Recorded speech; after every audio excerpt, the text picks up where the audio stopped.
Guys यहाँ पे देखिए मेरे शरीर के ऊपर आके पूरा मधुमक्खी का झुंड बैठ गया है। तो हमारे पैरी के अंदर जब स्वार्मिंग हो रही थी तो बाई चांस कई बार ऐसा हो जाता है कि आपकी बॉडी के ऊपर स्वार्म आके बैठ जाता है। कई बार हाथ में बैठ जाता है, कई बार ऐसे कंधे के नीचे बैठ जाता है। तो ये किस तरह से बैठता है, तो आप सोचते होंगे कि यार बॉडी के ऊपर किस तरह से बैठते हैं, क्या इसके ऊपर स्ट्रैटेजी होती होगी कि ये शरीर के ऊपर बैठ जाते हैं। कईयों के आपके देखा होगा मुंह के ऊपर बैठ जाते हैं, हाथों में बैठ जाते हैं, इस तरह से बॉडी में बैठ जाते हैं। तो इसका मेन रीज़न है कि जब स्वार्मिंग हो जाती है, जब पूरे झुंड के साथ रानी मधुमक्खी उड़ने लग जाती है, तो उस टाइम जहाँ पे रानी मधुमक्खी बैठेगी तो एग्जैक्टली वहीं पे सारी मधुमक्खी आके बैठ जाती है, उसको फॉलो करते हुए वहीं पे बैठ जाती है। तो जब स्वार्मिंग हो रही थी तो मैं बॉक्स के बिल्कुल साइड में था, और उसी टाइम पे बॉक्स से जब मधुमक्खियाँ निकली तो रानी मधुमक्खी शायद मे बी बाई चांस मेरी बॉडी के ऊपर आके बैठ गई।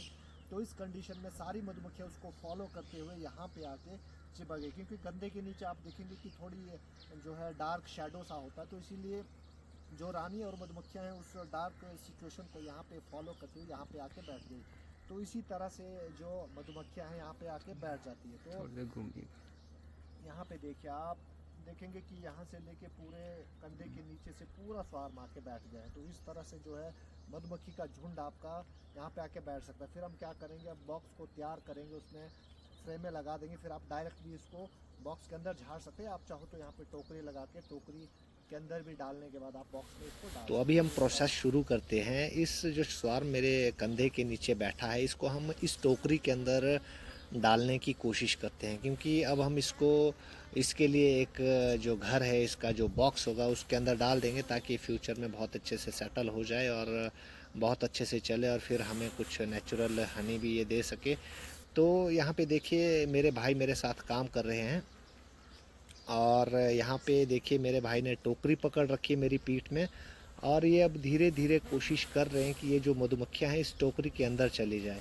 क्योंकि अगर हम एकदम से झाड़ देंगे तो कई बार हो जाता है कि रानी नीचे गिर जाती है। अगर आप अच्छे से ध्यान नहीं देंगे, ढूंढेंगे नहीं, तो उस टाइम पे दिक्कत का सामना करना पड़ सकता है। तो इसके लिए टोकरी में ऐसा होता है कि वो बहुत आराम से सारी मधुमक्खियाँ भी पैदल ऊपर को चली जाती है टोकरी के अंदर, और जो रानी मधुमक्खी है वो भी टोकरी के अंदर बहुत आराम से चली जाती है। तो ये देखिए आप देखेंगे कि हाथ से जब हम इनको टच करके बहुत आराम से ऊपर की तरफ ले जाते हैं तो ये अपने आप टोकरी के अंदर चले जाते हैं।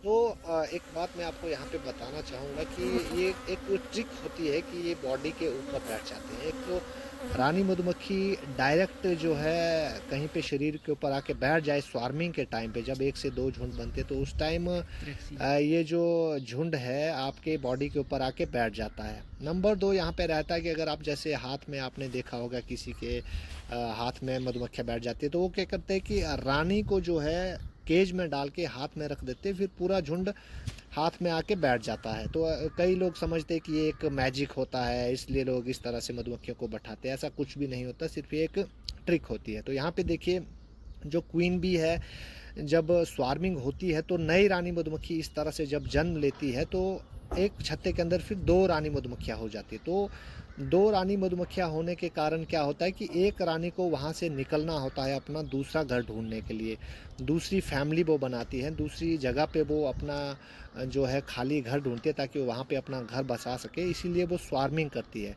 तो यहाँ पे देखिए इस तरह से जो रानी मधुमक्खी है, ये पुरानी वाली रानी मधुमक्खी है, जो कि कुछ मधुमक्खियों को लेके लगभग आप समझ लीजिए अगर एक झुंड के अंदर 40,000 मधुमक्खियाँ हैं तो वो 20,000 मधुमक्खियों को लेके उसके साथ निकल जाती है। तो आज की जानकारी यहीं तक थी। अगर आपको ये वीडियो पसंद आती है तो अपने दोस्तों तक इस वीडियो को ज़रूर शेयर करें। अगर आप हमारे चैनल पे नए हैं या अभी तक आपने चैनल को सब्सक्राइब नहीं किया है तो अभी चैनल को सब्सक्राइब करें और नोटिफिकेशन वाले बेल आइकन को दबा के ऑल पे सेट कर लें, ताकि ऐसी ही वीडियोज़ जब भी मैं अपलोड करूँ तो आप तक सबसे पहले पहुँचे।